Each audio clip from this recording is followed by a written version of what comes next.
Argentina booked a place in the knockout stages of the World Cup. No problem, nothing to see here. Marcos Rojo, would you believe, the unlikeliest of heroes, giving Argentina the winning goal against Nigeria.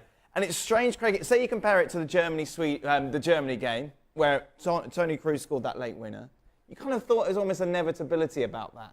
This, however, you didn't really feel Argentina were going to score. No, they lost their way in the second half, and Rojo showing Higuain really the way how to keep a ball down. I mean, it was great technique, a fabulous goal. I mean, had it been the wee man Messi scoring it, would have been saying that's just fantastic technique.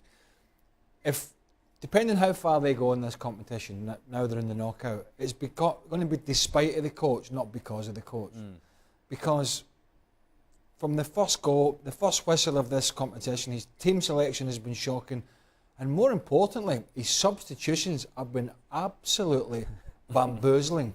That being said, he's got away with it. And Mascherano's got away with it. I mean, Rojo bailed Argentina out, but he bailed Mascherano out big time because from the first whistle, he was charging about like a headless chicken, giving the ball away, arguing with referees, and then he gave the penalty away. Before we go into some of the intricacies of the game, it didn't look like Argentina were going to do it, did it? No. As Craig said, Higuain put it over the bar. They weren't exactly hammering everything on goal. Well, when you're sitting from a distance, you can't see what they're trying to do. And so we're able to see it from a distance. Imagine how chaotic it must be on the field. Sure. And that's exactly what it appeared. Chaos. Just everybody running around. Can we try and find Messi? If not, what are we going to do? Because they looked absolutely clueless.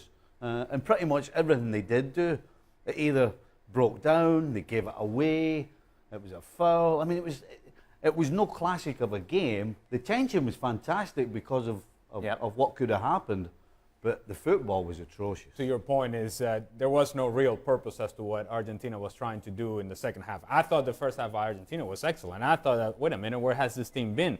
They looked like a team with high energy. They looked like a team with ideas. It felt like Messi was getting the ball in more advanced positions. Second half comes around, early goal by Nigeria, and we went straight back quickly enough to the first couple of games by Argentina. And the same sort of plays where players are just kind of getting on each other's way, where everybody's just kind of looking around and saying, what are we supposed to do?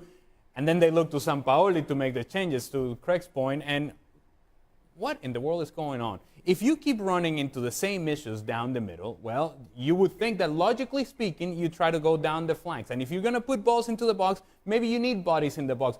You have one of the best strikers in the world sitting on the bench, and you decide to bring him in with 9 minutes to go in Sergio Kun Agüero. It just gives you an idea that not only do the players have difficulties understanding what they're supposed to do under Sampaoli, Sampaoli has difficulties understanding what he's supposed to do. And somehow, they're through. He brought a Mesa ahead of Dybala and Kun Agüero. Yes, and Mesa, first 3 touches on the ball were straight out of bounds. And I'm not exaggerating when I say straight out of bounds. Yep. He gets the ball, tries to go past somebody, puts it 10 yards in front of him, no chances getting to it, straight out of bounds, turnover after turnover. Look, this whole team, and Stevie just mentioned it, they're just chaotic. And they get on each other's way. And Nigeria, their difficulty was that they fell into the trap of the chaos as well. So they were organized for long periods of time, and then they started chasing around like crazy as well. And in doing so, Marcos Rojo, of all people, not only is it a great finish, and not only is it Marcos Rojo, it's Marcos Rojo with his right foot on a full volley. Come on now. Meza and Pavon have got 11 caps between them, and I believe no goals. Perez played again for the second game in the spin, and he wasn't in the squad until, I think, Lanzini got injured. It just makes absolutely no sense. And can you imagine Sergio Agüero and Paulo Dybala on the bench?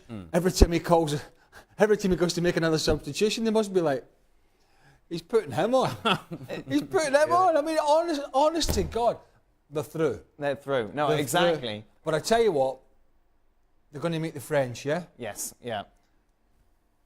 If Didier Deschamps' French team don't beat this lot, then he's in as much trouble as Sampaoli. Sure. We'll talk about the game a little bit later on. Expected goals had Nigeria winning this, Stevie. I know expected goals isn't something we focus on very much. However, were they hard done by overall?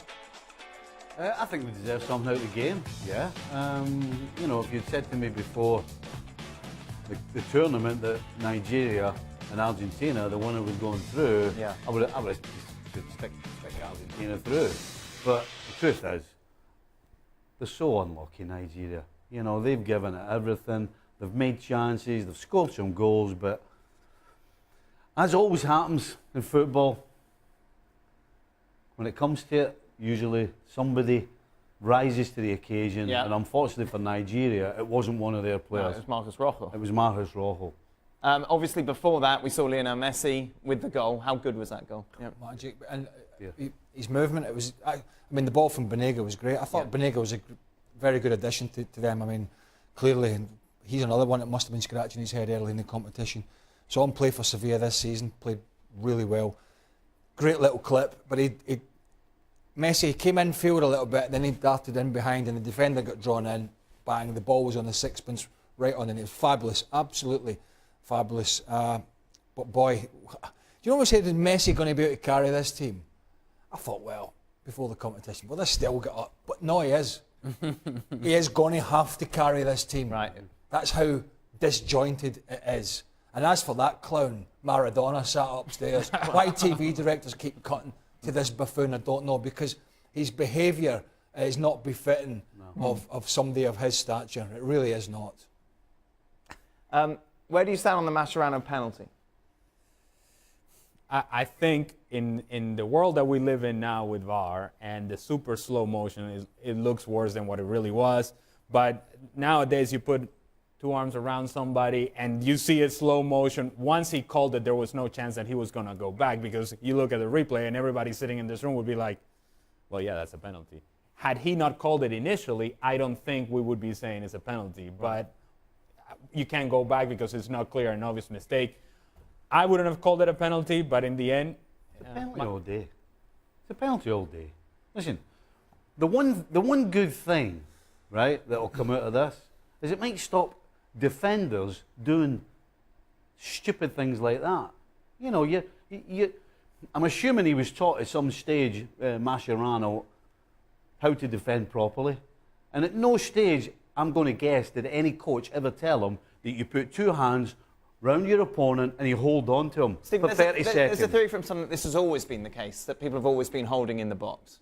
Not at all. That's nonsense. This is something that started probably 15, 20 years ago. Listen, if you were getting held in the box when him and I were playing, it was a penalty kick.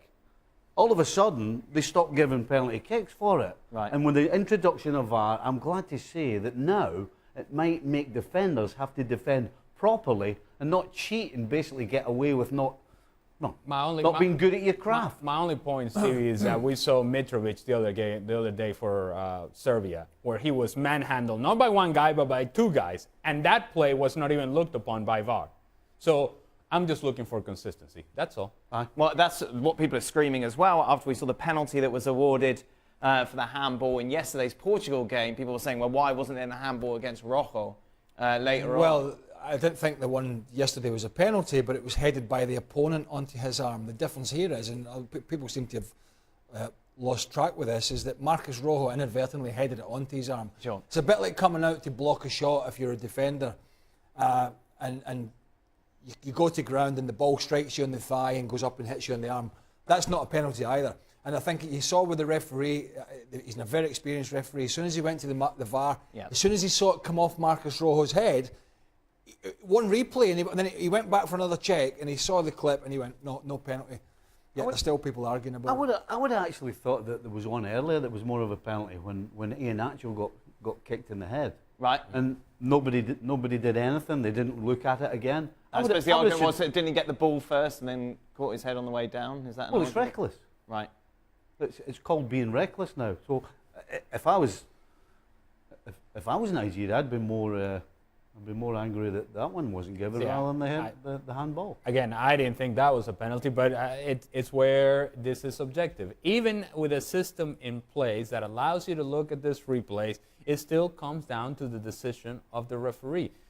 And even in the sequence that you're talking about, the fact that they don't even take another look at it, it just gives you an idea that there is inconsistency in the implementation of the system. And overall, I think the system has worked. And I think no better example than the game yesterday with Spain. Yeah. If the system is not in place, Spain is not going through. Sure. And so it just gives you a sense that the system is working, but boy, there are a lot of things that they sort of need to be ironed out in terms of the details. So let's just remind you how Group D finished up and how close Argentina were to going out. Remember, they were bottom for a long time during those matches. But it's Croatia and Argentina who advanced, Nigeria and Iceland going home.